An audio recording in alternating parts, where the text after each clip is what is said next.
What's up guys, Irish Turtle here. So in today's video I want to talk to you guys about 5 problems with the Siege community that I personally have and have noticed on a regular basis.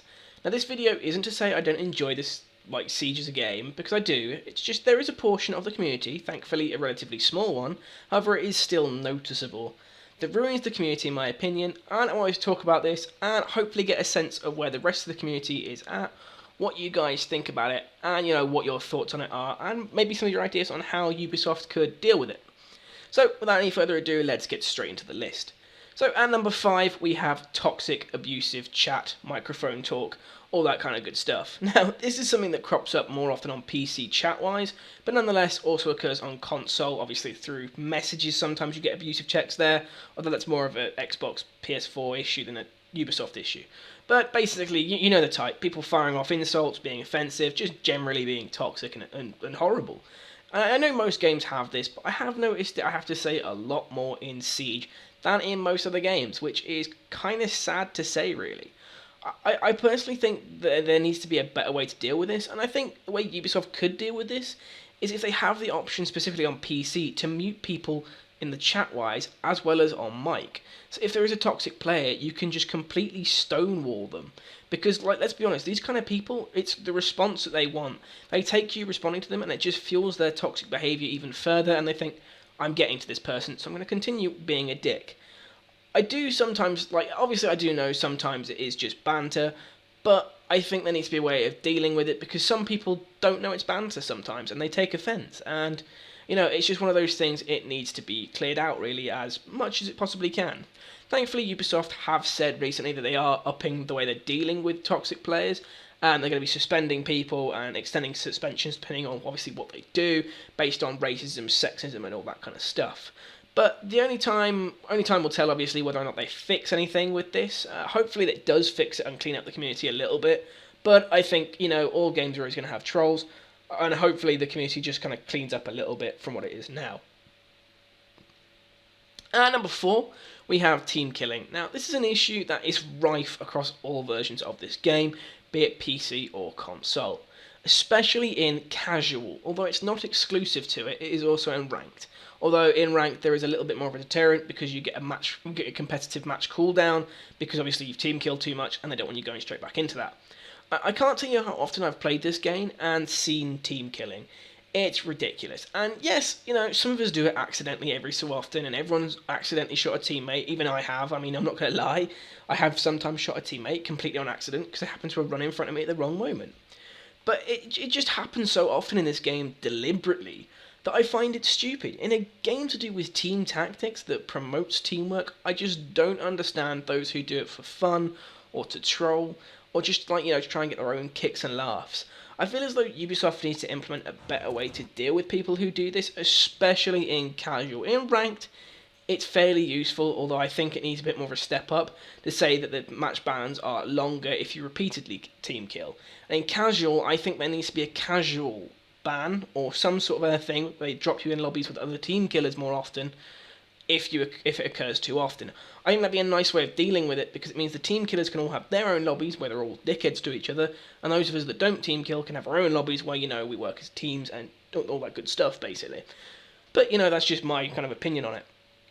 At number 3, we have those players that quit early because they're losing. Now again, this is more prevalent in casual because of the match ban again in ranked, but it's not exclusive. I've noticed whenever a team is losing, especially when it goes down to 2 rounds to like 2 rounds to nil, usually 1 to 2 players quit out because they think that's it, they've lost, it isn't worth it. But what they don't seem to realise is that these are the types of games that make Siege the most fun, because you're playing then against the odds, you're working towards a harder goal with your team that then feels more rewarding if you win.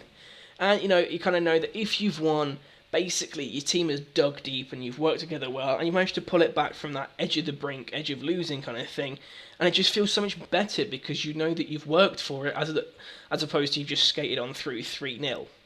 Another issue I've noticed with this quitting, especially, obviously only in casual because that's the way it works, is that the Siege servers tend to drop you into a game to try and fill numbers back up to 5 versus 5. And sometimes this is really badly done. I've been dropped into games before where I'm 2-0 down And normally, when you first join a game, it takes the first round to kind of gauge how players act and play, and how your team plays, and then you can kind of synergize with that off the first round, and you can try and figure each other out, try and figure out how you play best, how the enemy play, what kind of pacing it all needs to go at.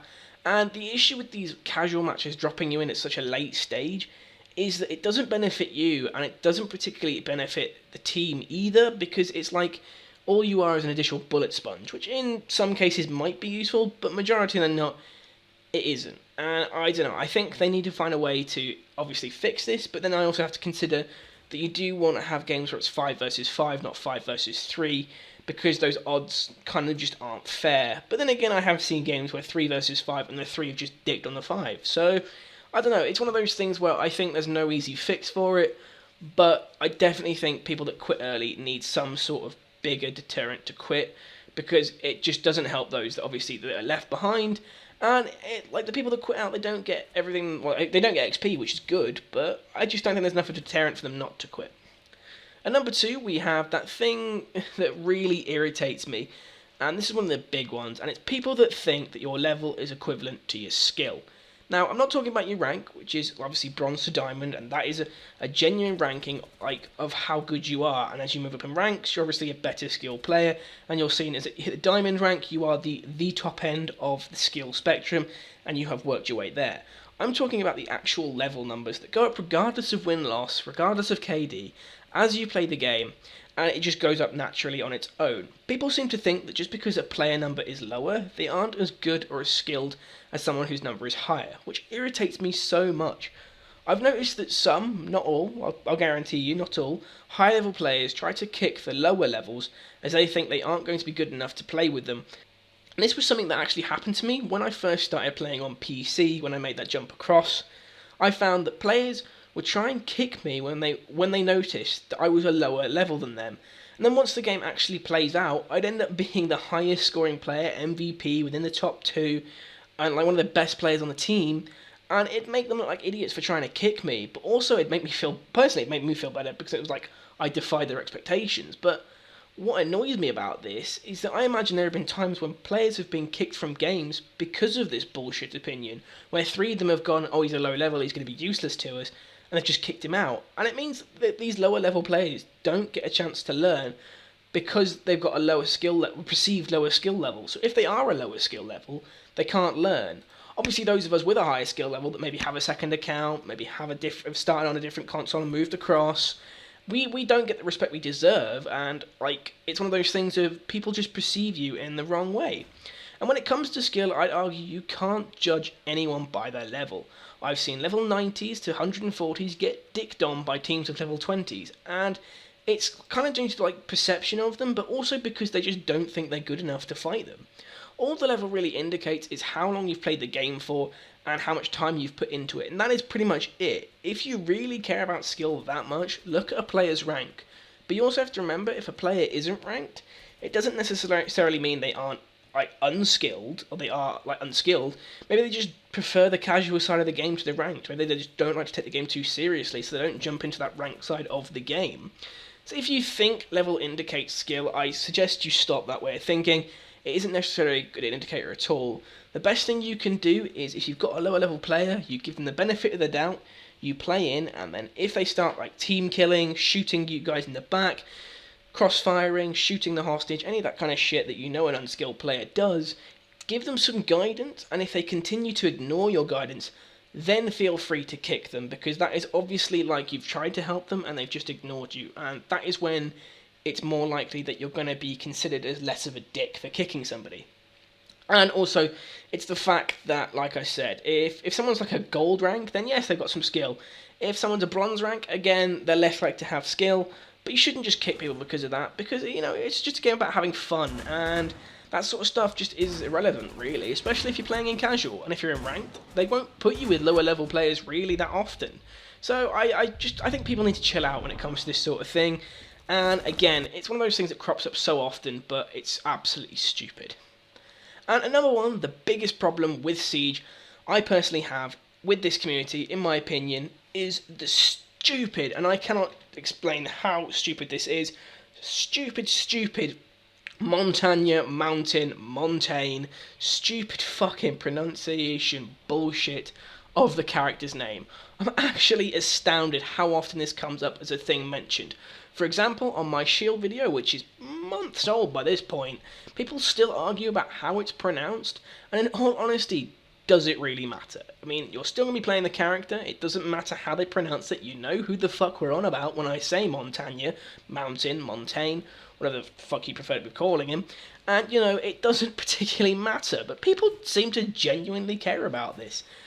So, you know what, I figure I'd clear it up for you guys, and basically, because he's from a French CTU, the pronunciation is in French, even if during the Ubisoft or the American adverts they chose to give an American pronunciation on it. Because he is French, you would have to assume that you would call him Montagne. That's it. It's Montagne. You can give it with a bit of a French accent, it's like Montagne. But that's about as far as it goes, okay? Like, that is the name. And you can argue all you fucking want in the comments, but that is it. But, all like serious, all like jokey points aside, as you could probably tell, that last one was a bit of a less serious comment. I hope you guys enjoyed this video. If you did, don't forget to give it a thumbs up and subscribe for more content. Also, if you have any thoughts on the problems I've mentioned here, either possible solutions or things you find more annoying than what I've mentioned, let me know in the comments below. Other than that, guys, thanks for watching. Feel free to share with your friends to expand the debate and get their opinions on the stuff I've said here. And I'll see you guys in the next one.